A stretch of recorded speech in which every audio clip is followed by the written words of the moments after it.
Himalayan kingdom of Nepal, the new king recently assumed the throne, just days after a palace massacre. Suddenly, the future of the nation rested on the shoulders of an untested ruler. Many Nepalis lived their lives a world away from royalty, in villages perched among the highest mountains in the world. They say Nepal is a vertical country with 6 directions: north, south, east, west, up, and down. The capital, Kathmandu, lies in a fertile valley at the foot of the Himalayas. Walking through its streets is a constant reminder of ancient kingdoms and religions. Prithvi Narayan Shah founded the current royal dynasty in 1769. From his palace at Gorkha, the charismatic leader conquered the diverse peoples of the Himalayas and created Nepal. Nepal has been a constitutional monarchy since 1990, with a parliament and democratic elections. But the throne remains the seat of power. The current king, Gyanendra, has held power for just 3.5 years. Nepal is the world's last Hindu monarchy. The king is worshipped by many as an incarnation of Vishnu, a powerful Hindu god. So many people still believe if the king touches them, they'll be cured of their diseases. And when things really start to go wrong, that's where they turn. The people guide the kings. The challenging part for, I think, any king would be to live up to the expectations of the people. They have always come and told me, we expect you to guide us. Behave like a father figure.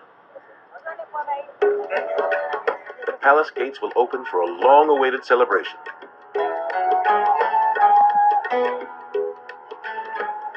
Princess Prerana, the king's only daughter, will be married.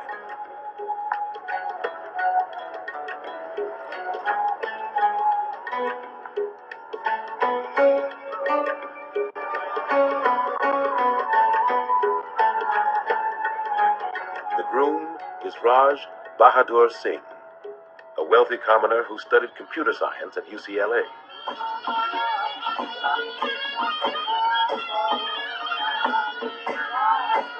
Elaborate Hindu rituals spanning 4 days will unite him with the princess.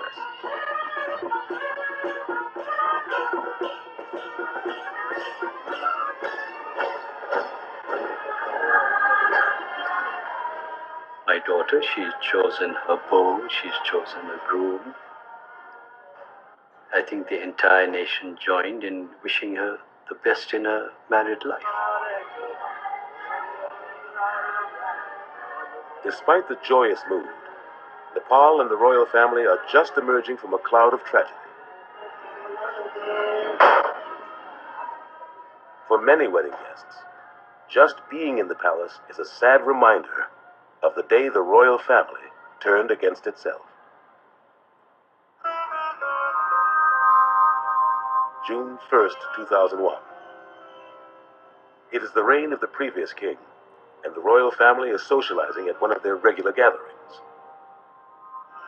The Crown Prince, Dipendra, enters the room armed with a semi-automatic weapon.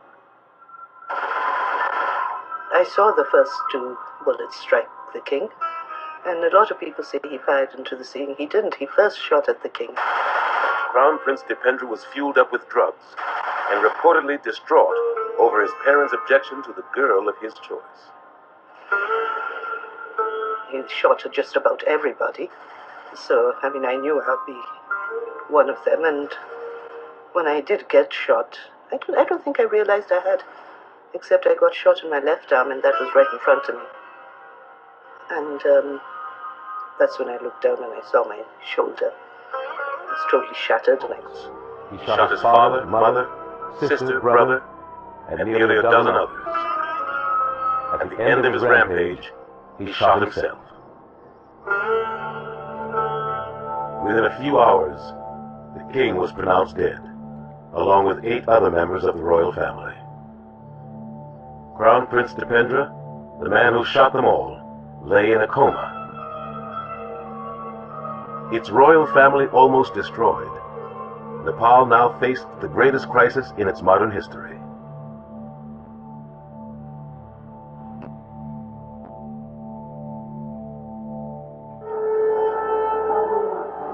In Nepal, the bloodbath at the royal palace is only hours old. With the king assassinated and his killer, the crown prince, in a coma, the situation seems surreal. There was a great shock. There was disbelief. Can this happen? Even now, I think, is it possible? In the Hindu tradition, the bodies of the royal family were carried through the streets of Kathmandu.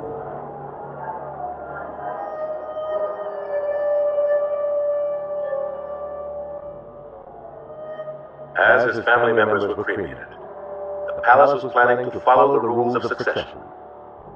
With the blood of 9 people on his hands, and still in a coma, Prince Dipendra became Nepal's new ruler, a murderer king. Why they would declare a man who shot not only his father, the king, it's high treason. It doesn't matter whether you are a son or you are a waiter in this hotel. How they could proclaim him king, I have not understood. You must not leave the throne empty, even 1 minute. Because then you can have civil wars. That's why it's never empty. The king dies, you have another one. It was quite bizarre. Everything was bizarre. But this was the more bizarre things that had happened. Dipendra was still in a coma. He wasn't dead yet.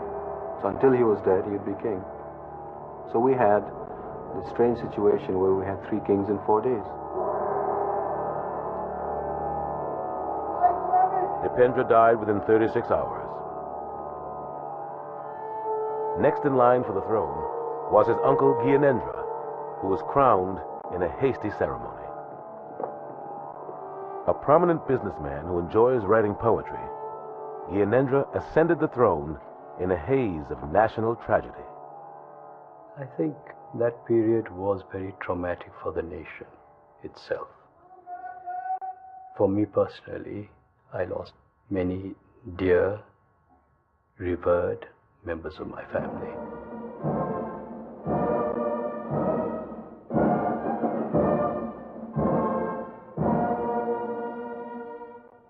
As I had to sit on the throne, I was unable to express my real feelings. As much as I would have wanted to shed a tear, the entire nation was shedding a tear in grief. I refrained from doing so in the belief that the people did not expect their king to do such a thing in public.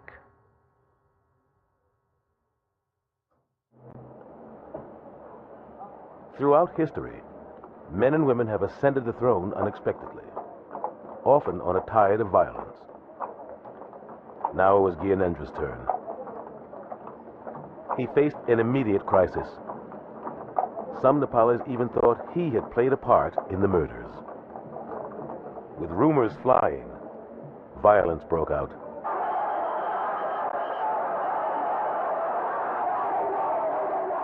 The BBC and CNN came out with the news within 2 hours. And yet, our own communication media were silent. People wanted to blame somebody other than the Crown Prince because he was very popular among the people. So there was a lot of anger. And there were mistakes made. To say, things like the guns went off accidentally, it was to expect them to believe something like that. It was really mishandled.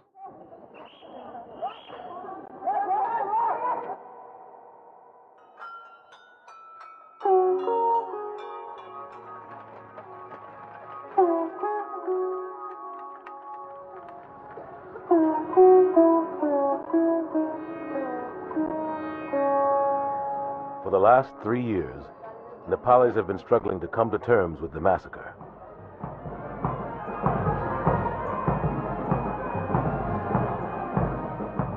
Princess Prerana's wedding celebration gave some Nepalis hope that life could go back to normal.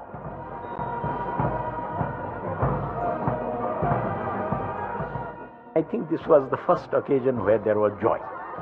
And that was what the man on the street also felt. This gave them a boost of saying, well, there are happiness once in a while.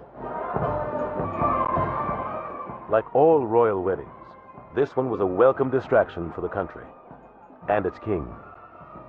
But for Gyanendra, the holiday was brief.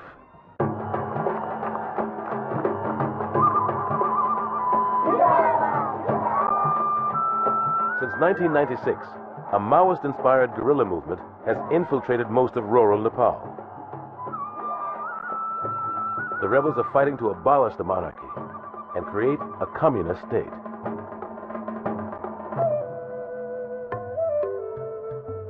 Nepalis are killing Nepalis. More than 10,000 have already lost their lives.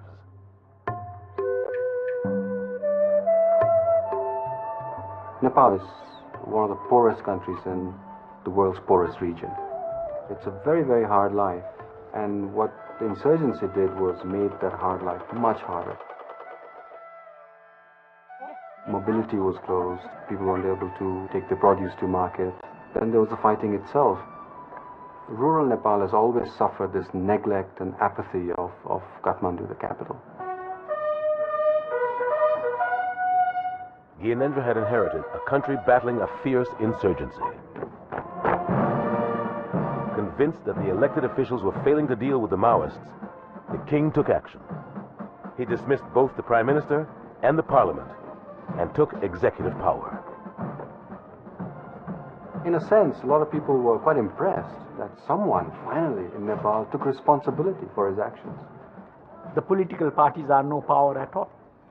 The reality in Nepal today, there are two powers.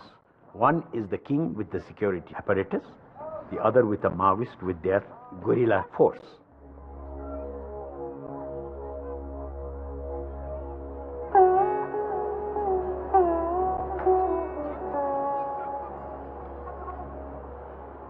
Shortly after the royal wedding, in their boldest move yet, the Maoists struck in Kathmandu. In broad daylight, they gunned down the chief of police, his wife, and bodyguard.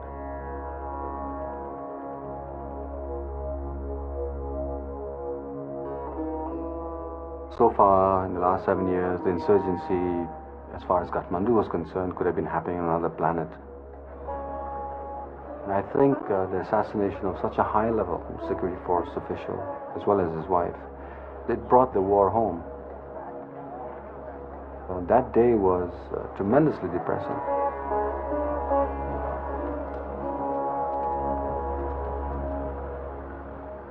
The stakes were now desperately high. Behind the palace gates, unobserved by the public, a deal was being struck. A ceasefire between the Maoists and the government was announced 3 days later. The indications we have is that he's a very hands-on king. Anyone who restores peace is going to be rewarded with legitimacy. And I think the king understands that.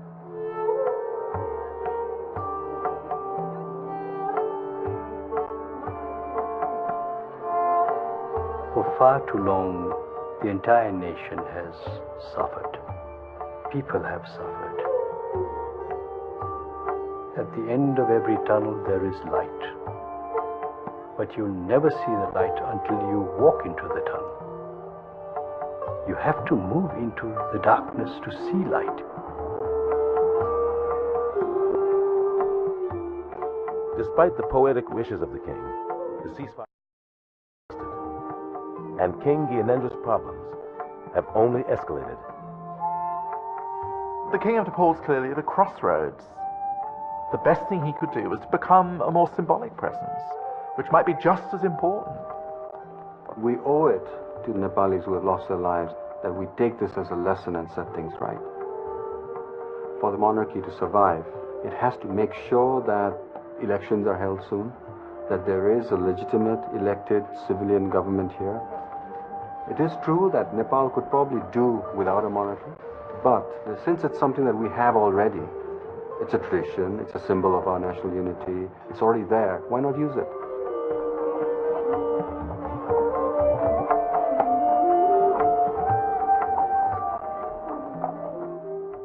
No one has come to me and said, "You are irrelevant." No one has come and told me you are a white elephant.